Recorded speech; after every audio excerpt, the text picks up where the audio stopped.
नमस्कार दोस्तों। आज विश्व की दो सबसे खतरनाक टीमें भारत और न्यूजीलैंड के बीच तिरुवनंतपुरम के ग्रीनफील्ड इंटरनेशनल स्टेडियम में सीरीज का पांचवा और अंतिम मुकाबला खेला गया और इस मैच के अंत में जो हुआ उसने सभी को हैरान कर दिया। और निर्णायक T20 मुकाबला शुरू होते ही दर्शकों का उत्साह सातवें आसमान पर पहुंच गया, जहां भारतीय कप्तान सूर्य कुमार यादव ने टॉस जीतकर पहले बल्लेबाजी करने का साहसी फैसला किया, क्योंकि आज सूर्य कुमार यादव आज मुश्किल परिस्थिति में टीम की गेंदबाजी को टेस्ट करना चाहते थे। मैदान पर उतरी, जहां खेल के पहले ओवर में जैकब डफी अपनी सटीक स्विंग गेंदबाजी के साथ मोर्चे पर आए और अभिषेक शर्मा ने उनकी तीसरी ही गेंद पर एक दर्शनीय छक्का जड़कर अपने इरादे साफ कर दिए।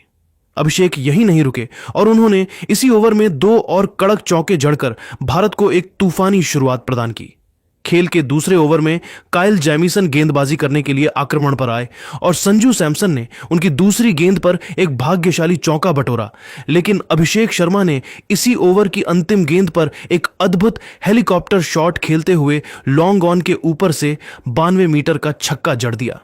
तिरुवनंतपुरम के ग्रीनफील्ड इंटरनेशनल स्टेडियम में मौजूद हजारों केरल के प्रशंसकों का दिल उस समय पूरी तरह से टूट गया जब खेल के तीसरे ओवर में न्यूजीलैंड के सबसे तेज गेंदबाज लॉकी फर्ग्यूसन अपनी आग उगलती रफ्तार के साथ पहली बार गेंदबाजी करने के लिए मोर्चे पर आए।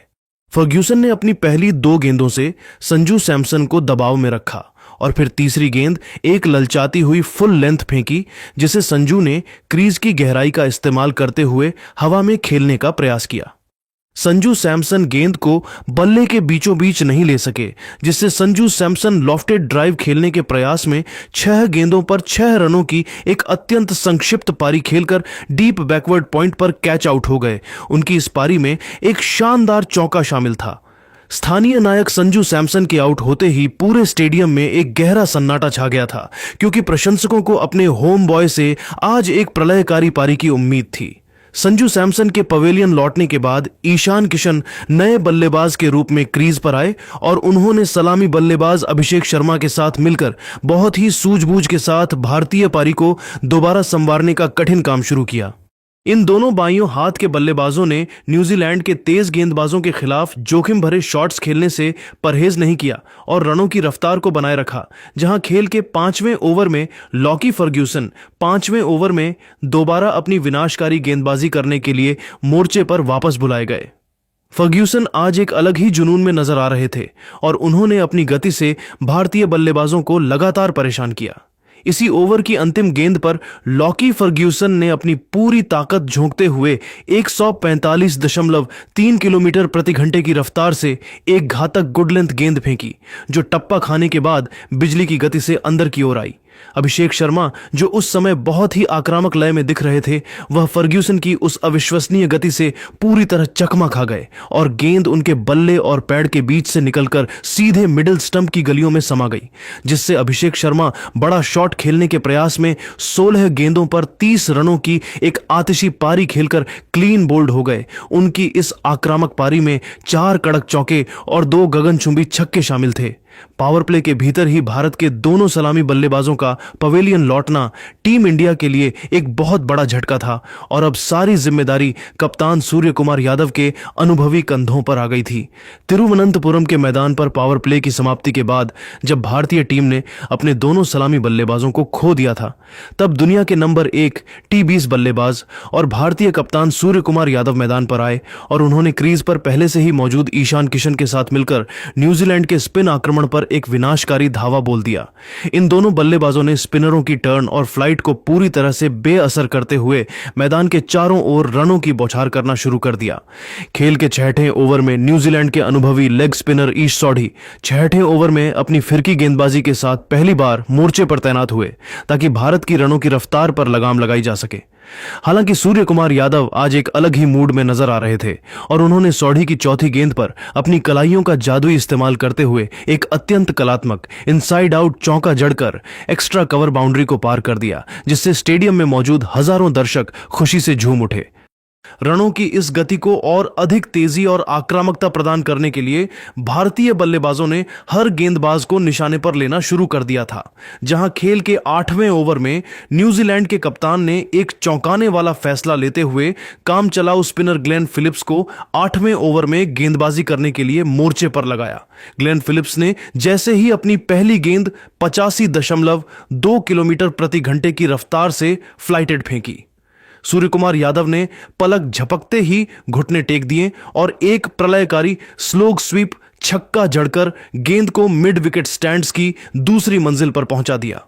सूर्या का यह प्रहार इतना जबरदस्त था कि न्यूजीलैंड के कप्तान मिचेल सेंटनर को अपनी रणनीति पर दोबारा विचार करने के लिए मजबूर होना पड़ा, क्योंकि भारतीय कप्तान अब पूरी तरह से सेट हो चुके थे। सूर्य कुमार यादव की इस आक्रामकता को देखकर दूसरे छोर पर डटे ईशान किशन भी शांत नहीं रह सके और उन्होंने भी अपने हाथ खोलने का फैसला किया। खेल के 9वें ओवर में ईश सोढ़ी 9वें ओवर में दोबारा अपनी फिरकी लेकर गेंदबाजी करने के लिए आक्रमण पर आए, लेकिन ईशान किशन ने उनकी पहली ही गेंद की लंबाई को बहुत ही फुर्ती से भांप लिया।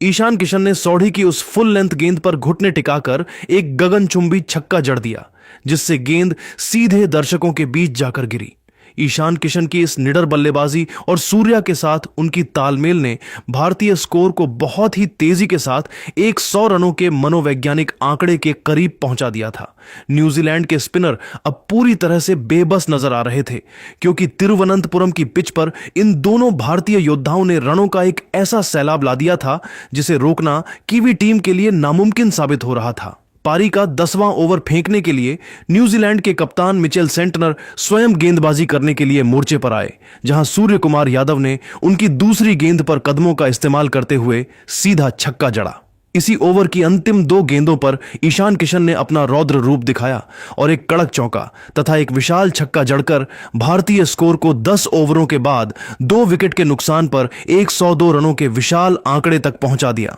ईशान किशन 23 गेंदों पर 39 रन पर नाबाद थे और उनके साथ कप्तान सूर्य कुमार यादव 15 गेंदों पर 27 रन पर नाबाद क्रीज पर डटे हुए थे, जहां भारत अब तिरुवनंतपुरम के ग्रीनफील्ड इंटरनेशनल स्टेडियम में रनों की मूसलाधार बारिश का सिलसिला 10वें ओवर के बाद और भी प्रचंड हो गया, जहां भारतीय बल्लेबाज न्यूजीलैंड के गेंदबाजों के लिए एक बुरे सपने में तब्दील हो गए। खेल के 11वें ओवर में न्यूजीलैंड के सबसे लंबे तेज गेंदबाज काइल जेमिसन 11वें ओवर में अपनी गेंदबाजी का नया स्पेल शुरू करने के लिए मोर्चे पर तैनात हुए और ईशान किशन ने उनकी 5वीं गेंद पर एक प्रलयकारी पुल शॉट जड़कर 92 मीटर का छक्का लगाया, जिससे उन्होंने अपने इरादे साफ कर दिए थे। इसके बाद खेल के 12वें ओवर में लेग स्पिनर ईश सोढ़ी 12वें ओवर में गेंदबाजी करने के लिए आक्रमण पर आए, लेकिन ईशान किशन आज किसी अलग ही ग्रह की बल्लेबाजी कर रहे थे। ईशान किशन ने ईश सोढ़ी के इस ओवर में 3 कड़क चौके और 2 गगनचुंबी छक्के जड़कर कुल 29 रन बटोरे और इसी ओवर की पहली गेंद पर एक जबरदस्त चौका लगाकर मात्र 26 गेंदों पर अपना एक ऐतिहासिक अर्धशतक पूरा किया। तिरुवनंतपुरम के ग्रीनफील्ड स्टेडियम के मैदान पर चारों ओर चौकों और छक्कों की मूसलाधार बारिश हो रही थी और भारतीय बल्लेबाज न्यूजीलैंड के गेंदबाजों के लिए एक काल बन चुके थे। खेल के 13वें ओवर में न्यूजीलैंड के सबसे तेज गेंदबाज लॉकी फर्ग्यूसन 13वें ओवर में एक बार फिर अपनी आग उगलती गेंदों के साथ गेंदबाजी करने के लिए मोर्चे पर वापस आए ताकि इस साझेदारी को तोड़ा जा सके। फर्ग्यूसन ने अपनी पहली ही गेंद एक अत्यंत खतरनाक और तेज रफ्तार बीमर फेंकी, जो सीधे सूर्य कुमार यादव के शरीर की ओर आई और उस घातक गेंद से बचने के प्रयास में सूर्या अनियंत्रित होकर जमीन पर गिर गए, जिससे पूरे स्टेडियम में एक पल के लिए सन्नाटा पसर गया था। हालांकि फर्ग्यूसन ने तुरंत खेल भावना का परिचय देते हुए सूर्य कुमार यादव के पास जाकर उनसे माफी मांगी और यह सुनिश्चित किया कि वे ठीक हैं। इसी ओवर की दूसरी गेंद पर ईशान किशन ने अपना रौद्र रूप दिखाया और फर्ग्यूसन की गति का इस्तेमाल करते हुए एक कड़क लॉफ्टेड ड्राइव के जरिए सीधे स्टैंड्स में छक्का जड़ दिया, जिससे ईशान किशन ने सूर्य कुमार यादव के साथ अपनी 100 रनों की अटूट और ऐतिहासिक साझेदारी पूरी की, जिसने कीवी टीम के आत्मविश्वास को पूरी तरह चकनाचूर कर दिया था। भारतीय रनों का तूफान यही नहीं रुका और खेल के 14वें ओवर में न्यूजीलैंड के मध्यम तेज गेंदबाज जैकब डफी 14वें ओवर में अपनी गेंदबाजी का नया स्पेल डालने के लिए मोर्चे पर आए, लेकिन कप्तान सूर्य कुमार यादव आज एक अलग ही ग्रह की बल्लेबाजी कर रहे थे। सूर्या ने डफी की पहली 2 गेंदों पर अपनी कलाइयों का जादुई इस्तेमाल करते हुए लगातार 2 गगनचुंबी छक्के जड़े, जिससे पूरा स्टेडियम सूर्या सूर्या के नारों से गूंज उठा। और इसी के साथ सूर्य कुमार यादव ने मात्र 24 गेंदों पर अपना एक शानदार और बेमिसाल कप्तानी अर्धशतक पूरा किया। सूर्या की बल्लेबाजी में आज एक अलग ही चमक थी और उन्होंने इसी ओवर की अंतिम गेंद पर एक और प्रलयकारी छक्का जड़कर उस ओवर से कुल 23 रन बटोर लिए, जिससे न्यूजीलैंड के गेंदबाज पूरी तरह से दिशाहीन नजर आने लगे थे। हालांकि न्यूजीलैंड की टीम को वह सबसे बड़ी और बहुप्रतीक्षित सफलता खेल के 15वें ओवर में मिली, जब कीवी कप्तान मिचेल सेंटनर 15वें ओवर में दोबारा अपनी जादुई फिरकी लेकर गेंदबाजी करने के लिए मोर्चे पर आए। सेंटनर ने अपनी अनुभव का इस्तेमाल करते हुए एक बहुत ही धीमी और फ्लाइटेड गेंद फेंकी, जिसे खेलने के लिए सूर्या क्रीज से काफी बाहर निकल आए, लेकिन गेंद की अतिरिक्त टर्न के कारण वह चकमा खा गए, जिससे सूर्य कुमार यादव विकेटकीपर द्वारा स्टंप आउट होने के कारण 30 गेंदों पर 63 रनों की एक अत्यंत आतिशी और विनाशकारी पारी खेलकर आउट हो गए। उनकी इस पारी में 4 शानदार चौके और 6 गगनचुंबी छक्के शामिल थे। सूर्या के पवेलियन लौटने के बाद उप कप्तान हार्दिक पांड्या नए बल्लेबाज के रूप में मैदान पर आए और उन्होंने आते ही न्यूजीलैंड के गेंदबाजों पर जबरदस्त धावा बोल दिया। खेल के 16वें ओवर में लंबे कद के तेज गेंदबाज काइल जेमिसन 16वें ओवर में दोबारा गेंदबाजी करने के लिए आक्रमण पर आए, जहां ईशान किशन ने उनकी तीसरी गेंद पर एक जोरदार हवाई शॉट खेला और गेंद बाउंड्री लाइन पर खड़े ग्लेन फिलिप्स के हाथों से छिटककर सीमा रेखा के पार चली गई, जिससे ईशान किशन को एक जीवनदान के साथ एक और छक्का मिल गया। तिरुवनंतपुरम के ग्रीनफील्ड स्टेडियम में रनों का सैलाब अब एक सुनामी का रूप ले चुका था और न्यूजीलैंड के गेंदबाज पूरी तरह से असहाय और दिशाहीन नजर आ रहे थे। खेल का रोमांच अपने चरम पर था जब पारी का 17वां ओवर फेंकने के लिए कीवी कप्तान मिचेल सेंटनर 17वें ओवर में अपनी जादुई फिरकी गेंदबाजी का अंतिम कोटा पूरा करने के लिए मोर्चे पर वापस आए, ताकि किसी तरह भारतीय रनों की इस तूफानी रफ्तार पर लगाम लगाई जा सके। हालांकि भारतीय उपकप्तान हार्दिक पांड्या के इरादे आज कुछ और ही थे और उन्होंने सेंटनर की पहली ही गेंद की लंबाई को बहुत ही फुर्ती से भांपते हुए मिड विकेट के ऊपर से एक प्रलयकारी छक्का जड़ दिया, जिससे गेंद सीधे स्टेडियम की छत से टकराई। हार्दिक यही नहीं रुके और उन्होंने अगली ही गेंद पर अपनी कलाइयों का जबरदस्त इस्तेमाल करते हुए कवर्स की दिशा में एक अत्यंत कड़क चौका जड़कर पूरे स्टेडियम को शोर और उत्साह से भर दिया, जिससे मिचेल सेंटनर के चेहरे पर बेबसी साफ देखी जा सकती थी। भारतीय टीम की यह आक्रामकता सेंटनर के इस अंतिम ओवर में रुकने का नाम नहीं ले रही थी, क्योंकि इसी ओवर की अंतिम 2 गेंदों पर सलामी बल्लेबाज ईशान किशन ने अपना सबसे विनाशकारी और रौद्र रूप दुनिया के सामने पेश किया। ईशान ने सेंटनर की 5वीं और 6ठी गेंद पर 2 लगातार गगनचुंबी और अविश्वसनीय छक्के जड़े, जिसने न्यूजीलैंड के कप्तान के गेंदबाजी आंकड़ों को पूरी तरह बिगाड़ दिया। इन 2 छक्कों की मदद से ईशान किशन ने न केवल न्यूजीलैंड के खेमे में दहशत पैदा की, बल्कि वह अपने एक ऐतिहासिक और यादगार शतक के बेहद करीब पहुंच गए थे।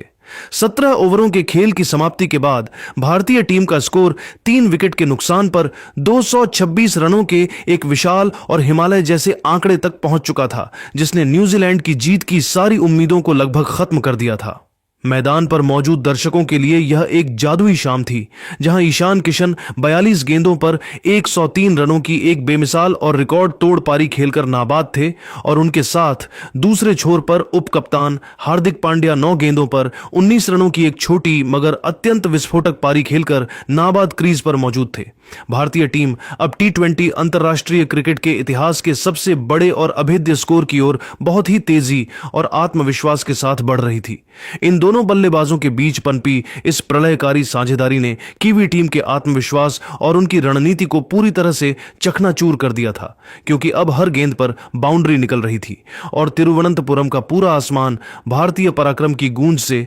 सराबोर था। तिरुवनंतपुरम के ग्रीनफील्ड इंटरनेशनल स्टेडियम में रनों का जो सैलाब पिछले 17 ओवरों से उमड़ रहा था, वह अंतिम 3 ओवरों में एक भयानक सुनामी में तब्दील हो गया, जहां भारतीय बल्लेबाजों ने न्यूजीलैंड के गेंदबाजी आक्रमण की धज्जियां उड़ाकर रख दी। खेल के 18वें ओवर में जैकब डफी 18वें ओवर में अपनी गेंदबाजी का अंतिम स्पेल डालने के लिए मोर्चे पर तैनात हुए और उनकी पहली ही गेंद पर उप कप्तान हार्दिक पांड्या ने अपनी प्रचंड शक्ति का मुजाहिरा पेश किया। हार्दिक पांड्या ने डफी की उस स्लॉट वाली गेंद को लॉन्ग ऑन के ऊपर से एक गगनचुंबी छक्के के लिए भेजकर अपने इरादे साफ कर दिए थे। हालांकि न्यूजीलैंड को इसी ओवर में एक बहुत बड़ी राहत मिली जब ईशान किशन एक और बड़ा शॉट खेलने के प्रयास में बाउंड्री पर लपके गए। ईशान किशन पुल शॉट खेलने के प्रयास में 43 गेंदों पर 103 रनों की एक अविश्वसनीय और ऐतिहासिक शतकीय पारी खेलकर आउट हो गए। उनकी इस पारी में 6 शानदार चौके और 10 गगनचुंबी छक्के शामिल थे। ईशान किशन जब पवेलियन लौट रहे थे तो पूरे स्टेडियम ने खड़े होकर उनके सम्मान में तालियां बजाईं और कप्तान सूर्य कुमार यादव ने उन्हें गले लगाकर उनके इस अद्भुत प्रदर्शन की सराहना की। ईशान किशन के आउट होने के बाद फिनिशर रिंकू सिंह मैदान पर आए और उन्होंने आते ही न्यूजीलैंड के गेंदबाजों पर दबाव बनाना शुरू कर दिया। खेल के 19वें ओवर में न्यूजीलैंड के सबसे तेज गेंदबाज लॉकी फर्ग्यूसन 19वें ओवर में गेंदबाजी करने के लिए आक्रमण पर आए, लेकिन हार्दिक पांड्या आज किसी भी गेंदबाज को बख्शने के मूड में नहीं थे। रिंकू सिंह ने फर्ग्यूसन की तीसरी गेंद पर एक कड़क चौका जड़कर अपना खाता खोला और फिर हार्दिक पांड्या ने इसी ओवर की 5वीं गेंद पर एक धीमी बाउंसर को मिड विकेट के ऊपर से छक्के के लिए भेज दिया। इस ओवर की अंतिम गेंद पर एक रन लेकर हार्दिक पांड्या ने भारतीय टीम के स्कोर को 250 रनों के ऐतिहासिक आंकड़े के पार पहुंचा दिया, जिससे न्यूजीलैंड के खिलाड़ी पूरी तरह से हताश नजर आने लगे थे। पारी का अंतिम और निर्णायक 20वां ओवर फेंकने के लिए कायल जेमिसन 20वें ओवर में गेंदबाजी करने के लिए मोर्चे पर आए, जहां हार्दिक पांड्या ने उनकी पहली ही गेंद पर एक प्रलयकारी प्रहार किया। हार्दिक ने जेमिसन की उस फुल टॉस गेंद को मिड विकेट के ऊपर से एक विशाल छक्के के लिए भेज दिया, लेकिन अगली ही गेंद पर वह अपनी पारी को और बड़ा करने के प्रयास में आउट हो गए। हार्दिक पांड्या पुल शॉट खेलने के प्रयास में 17 गेंदों पर 42 रनों की एक विस्फोटक पारी खेलकर आउट हो गए। उनकी इस पारी में एक चौका और 4 शानदार छक्के शामिल थे। हार्दिक के आउट होने के बाद बड़े शॉट खेलने के माहिर शिवम दुबे क्रीज पर आए और उन्होंने आते ही अपनी ताकत का परिचय दिया। शिवम दुबे ने कायल जेमिसन की अंतिम गेंद पर अपनी पूरी शक्ति झोंकते हुए लॉन्ग ऑन के ऊपर से एक गगनचुंबी छक्का जड़कर भारतीय पारी का बहुत ही शानदार तरीके से अंत किया। निर्धारित 20 ओवरों के खेल की समाप्ति के बाद भारतीय टीम ने 5 विकेट के नुकसान पर 271 रनों का एक अभेद्य और T20 अंतर्राष्ट्रीय क्रिकेट के इतिहास का सबसे विशाल स्कोर खड़ा किया। रिंकू सिंह 8 गेंदों पर 8 रन पर नाबाद लौटे और उनके साथ शिवम दुबे 2 गेंदों पर 7 रन पर नाबाद क्रीज पर डटे हुए थे, जहां न्यूजीलैंड के सामने अब जीत के लिए 272 रनों का एक नामुमकिन सा लक्ष्य था। तिरुवनंतपुरम का यह मैदान भारतीय बल्लेबाजों के पराक्रम और रनों की इस आतिशबाजी का गवाह बना, जहां कीवी टीम का मनोबल पूरी तरह से टूट चुका था। तिरुवनंतपुरम के ग्रीनफील्ड इंटरनेशनल स्टेडियम में 272 रनों के हिमालय जैसे लक्ष्य का पीछा करने उतरी न्यूजीलैंड की टीम ने शुरुआत से ही अपनी आक्रामक मंशा साफ कर दी थी। भारत की ओर से अर्शदीप सिंह पहले ओवर में गेंदबाजी करने के लिए मोर्चे पर आए और टिम सीफर्ट ने उनकी पहली ही गेंद पर एक भाग्यशाली चौका जड़कर पारी का आगाज किया। हालांकि अर्शदीप सिंह ने इसी ओवर में जबरदस्त वापसी की, जिससे टिम सीफर्ट फ्लिक शॉट खेलने के प्रयास में 3 गेंदों पर 5 रन बनाकर आउट हो गए। उनकी इस पारी में एक चौका शामिल था। इसके बाद फिन एलन और रचिन रविंद्र ने मिलकर भारतीय गेंदबाजों पर धावा बोल दिया, जहां खेल के दूसरे ओवर में हार्दिक पांड्या गेंदबाजी करने के लिए आए और फिन एलन ने उनकी पहली ही गेंद पर सीधा छक्का जड़कर उनका स्वागत किया। अर्शदीप सिंह जब अपना दूसरा और पारी का तीसरा ओवर फेंकने आए तो फिन एलन ने उनके उस ओवर में 4 चौके और 1 छक्का जड़कर कुल 22 रन बटोर ली। तिरुवनंतपुरम के ग्रीनफील्ड स्टेडियम में रनों का पीछा करने उतरी न्यूजीलैंड की टीम ने भारतीय गेंदबाजों के खिलाफ एक ऐसा धावा बोला कि मैदान के चारों ओर केवल छक्कों की बारिश होती नजर आ रही थी। न्यूजीलैंड के सलामी बल्लेबाज फिन एलन आज एक अलग ही रौद्र रूप में नजर आ रहे थे और भारतीय कप्तान ने रनों की इस रफ्तार को थामने के उद्देश्य से खेल के 6वें ओवर में अपने सबसे रहस्यमयी स्पिनर वरुण चक्रवर्ती को 6वें ओवर में पहली बार अपनी फिरकी गेंदबाजी करने के लिए मोर्चे पर तैनात किया। वरुण चक्रवर्ती की जादुई गेंदों का फिन एलन पर कोई असर नहीं हुआ और उन्होंने वरुण की लगातार 2 गेंदों की लंबाई को भांपते हुए 2 गगनचुंबी छक्के जड़कर मात्र 38 गेंदों पर अपना एक अत्यंत विस्फोटक और यादगार अर्धशतक पूरा किया, जिससे पूरा स्टेडियम कीवी प्रशंसकों के शोर से गूंज उठा। न्यूजीलैंड का स्कोरबोर्ड अब बहुत ही तेजी और विनाशकारी गति से आगे बढ़ रहा था और भारतीय खेमे में चिंता की लकीरें साफ देखी जा सकती थीं। खेल के 7वें ओवर में कप्तान ने एक और रणनीतिक बदलाव किया और अनुभवी बाएं हाथ के स्पिनर अक्षर पटेल पहली बार गेंदबाजी करने के लिए मोर्चे पर आए ताकि फिन एलन की आक्रामकता पर लगाम लगाई जा सके। हालांकि फिन एलन के इरादे आज कुछ और ही थे और उन्होंने अक्षर पटेल की पहली ही गेंद पर अपनी पहुंच का इस्तेमाल करते हुए लॉन्ग ऑफ के ऊपर से एक कड़क और दर्शनीय छक्का जड़कर भारतीय रणनीति को पूरी तरह विफल कर दिया। इसके बाद खेल के 8वें ओवर में वरुण चक्रवर्ती दोबारा अपनी फिरकी के साथ गेंदबाजी करने के लिए मोर्चे पर वापस आए, जहां युवा रचिन रविंद्र ने अपनी क्लास दिखाई और एक शानदार स्लोक स्वीप छक्का जड़कर न्यूजीलैंड के 100 रन पूरे किए, जिसने भारतीय खेमे पर दबाव को और अधिक बढ़ा दिया था। भारतीय टीम को इस महामुकाबले में सबसे बड़ी और अहम सफलता खेल के 9वें ओवर में मिली, जब अक्षर पटेल 9वें ओवर में अपनी जादुई और किफायती गेंदबाजी करने के लिए दोबारा मोर्चे पर तैनात हुए। अक्षर ने अपनी चतुराई और अनुभव का परिचय देते हुए गेंद की गति को थोड़ा कम किया और फिन एलन को एक बड़ी गलती करने के लिए झांसे में लिया, जिससे फिन एलन एक और पुल शॉट खेलने के प्रयास में गेंद की अतिरिक्त उछाल को नहीं संभाल सके और 38 गेंदों पर 80 रनों की एक अत्यंत तूफानी और प्रलयकारी पारी खेलकर बाउंड्री पर लपके गए। उनकी इस पारी में 8 शानदार चौके और 6 गगनचुंबी छक्के शामिल थे। फिन एलन के इस महत्वपूर्ण विकेट के गिरने के बाद विस्फोटक बल्लेबाज ग्लेन फिलिप्स मैदान पर आए और उन्होंने क्रीज पर कदम रखते ही अपनी चिरपरिचित आक्रामकता दिखाते हुए भारतीय गेंदबाजों को चेतावनी दे दी। पारी का 10वां ओवर फेंकने के लिए दुनिया के नंबर 1 तेज गेंदबाज और यॉर्कर किंग जसप्रीत बुमराह स्वयं मोर्चे पर आए, जहां रचिन रविंद्र ने उनकी पहली ही गेंद पर एक जबरदस्त और अविश्वसनीय छक्का जड़कर बुमराह के आंकड़े बिगाड़ दिए। इसी ओवर की अंतिम गेंद पर ग्लेन फिलिप्स ने भी अपनी ताकत का मुजाहिरा पेश किया और बुमराह की गेंद पर एक शानदार चौका बटोरा, जिससे न्यूजीलैंड का स्कोर 10 ओवरों के खेल के बाद 2 विकेट के नुकसान पर 131 रनों के अत्यंत मजबूत और विशाल आंकड़े तक पहुंच गया। मैदान पर रचिन रविंद्र 15 गेंदों पर 29 रन पर नाबाद थे और उनके साथ ग्लेन फिलिप्स 4 गेंदों पर 7 रन पर नाबाद रहकर क्रीज पर मजबूती से डटे हुए थे, जहां न्यूजीलैंड की टीम को अब ऐतिहासिक जीत के लिए अंतिम 60 गेंदों पर 141 रनों की कठिन दरकार थी। मैच अब एक बहुत ही रोमांचक और अनिश्चितता के मोड़ पर पहुंच चुका था, जहां भारतीय गेंदबाजों को न्यूजीलैंड के रनों की इस भयावह रफ्तार पर लगाम लगाने तिरुवनंतपुरम के ग्रीनफील्ड इंटरनेशनल स्टेडियम में रनों के हिमालय जैसे लक्ष्य का पीछा करने उतरी न्यूजीलैंड की टीम 10 ओवरों के बाद एक समय मजबूत स्थिति में दिख रही थी, लेकिन इसके बाद भारतीय गेंदबाजों ने मैच का पासा पूरी तरह से पलट दिया। खेल के 11वें ओवर में स्पिनर अक्षर पटेल 11वें ओवर में अपनी जादुई फिरकी लेकर गेंदबाजी करने के लिए मोर्चे पर तैनात हुए और उन्होंने अपनी दूसरी ही गेंद पर न्यूजीलैंड को सबसे बड़ा झटका दिया। ग्लेन फिलिप्स बड़ा शॉट खेलने के प्रयास में 6 गेंदों पर 7 रन बनाकर आउट हो गए। उनकी इस पारी में एक चौका शामिल था। इसके तुरंत बाद खेल के 12वें ओवर में तेज गेंदबाज अर्शदीप सिंह 12वें ओवर में दोबारा गेंदबाजी करने के लिए आक्रमण पर आए और उन्होंने न्यूजीलैंड की कमर तोड़ दी। अर्शदीप सिंह ने अपनी पहली ही गेंद पर जमे हुए बल्लेबाज रचिन रविंद्र को अपनी स्लोअर नकल बॉल पर फंसा लिया, जिससे रचिन रविंद्र बड़ा शॉट खेलने के प्रयास में 17 गेंदों पर 30 रन बनाकर आउट हो गए। उनकी इस पारी में 2 चौके और 2 छक्के शामिल थे। अर्शदीप सिंह यहीं नहीं रुके और उन्होंने इसी ओवर में कीवी कप्तान मिचेल सेंटनर को भी पवेलियन भेज दिया, जिससे मिचेल सेंटनर पुल शॉट खेलने के प्रयास में 2 गेंदों पर 0 रन बनाकर आउट हो गए। मैच अब पूरी तरह से भारत की मुट्ठी में आता जा रहा था, लेकिन डेरिल मिचेल ने हार नहीं मानी और 14वें ओवर में जसप्रीत बुमराह के खिलाफ 2 प्रलयकारी छक्के जड़कर न्यूजीलैंड के 150 रन पूरे किए। खेल के 15वें ओवर में जादुई स्पिनर वरुण चक्रवर्ती 15वें ओवर में गेंदबाजी करने के लिए मोर्चे पर आए और उन्होंने बेवन जैकब्स को अपनी रहस्यमयी गुगली पर चकमा दे दिया, जिससे बेवन जैकब्स क्लीन बोल्ड होकर 11 गेंदों पर 7 रन बनाकर आउट हो गए। उनकी इस पारी में एक चौका शामिल था।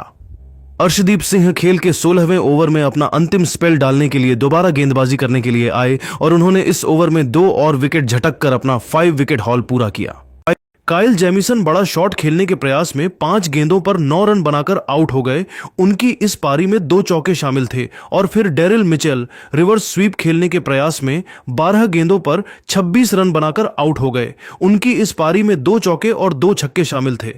न्यूजीलैंड की टीम अब पूरी तरह से बिखर चुकी थी और अक्षर पटेल 17वें ओवर में अपनी गेंदबाजी का कोटा पूरा करने के लिए आए, जहां उन्होंने फर्ग्यूसन को क्लीन बोल्ड कर दिया, जिससे लॉकी फर्ग्यूसन 4 गेंदों पर 3 रन बनाकर आउट हो गए। न्यूजीलैंड का स्कोर 18वें ओवर में 200 रनों के पार पहुंचा, जहां ईश सोढ़ी ने जसप्रीत बुमराह के खिलाफ कुछ साहसी प्रहार किए। खेल के 19वें ओवर में अभिषेक शर्मा 19वें ओवर में अपनी स्पिन गेंदबाजी के साथ मोर्चे पर आए और ईश सोढ़ी ने उनकी गेंदों पर एक गगनचुंबी छक्का जड़ा। पारी का अंतिम और निर्णायक 20वां ओवर फेंकने के लिए कप्तान ने सबको चौंकाते हुए फिनिशर रिंकू सिंह को गेंद थमाई, जो 20वें ओवर में पहली बार गेंदबाजी करने के लिए मोर्चे पर आए थे। ईश सोढ़ी ने उनकी दूसरी गेंद पर एक विशाल छक्का जड़ा, लेकिन रिंकू सिंह ने अगली ही गेंद पर न्यूजीलैंड की पारी का अंत कर दिया। ईश सोढ़ी बड़ा शॉट खेलने के प्रयास में 15 गेंदों पर 33 रन बनाकर आउट हो गए। उनकी इस पारी में 1 चौका और 3 छक्के शामिल थे। न्यूजीलैंड की पूरी टीम 19.4 ओवरों में 225 रनों पर सिमट गई और भारत ने इस सांस रोक देने वाले मुकाबले को 46 रनों के अंतर से जीतकर सीरीज पर कब्जा कर लिया। जैकब डफी 5 गेंदों पर 9 रन पर नाबाद लौटे और उनके साथ न्यूजीलैंड का कोई अन्य बल्लेबाज क्रीज पर नहीं बचा था, जिससे भारत की इस ऐतिहासिक जीत का जश्न पूरे तिरुवनंतपुरम में शुरू हो गया।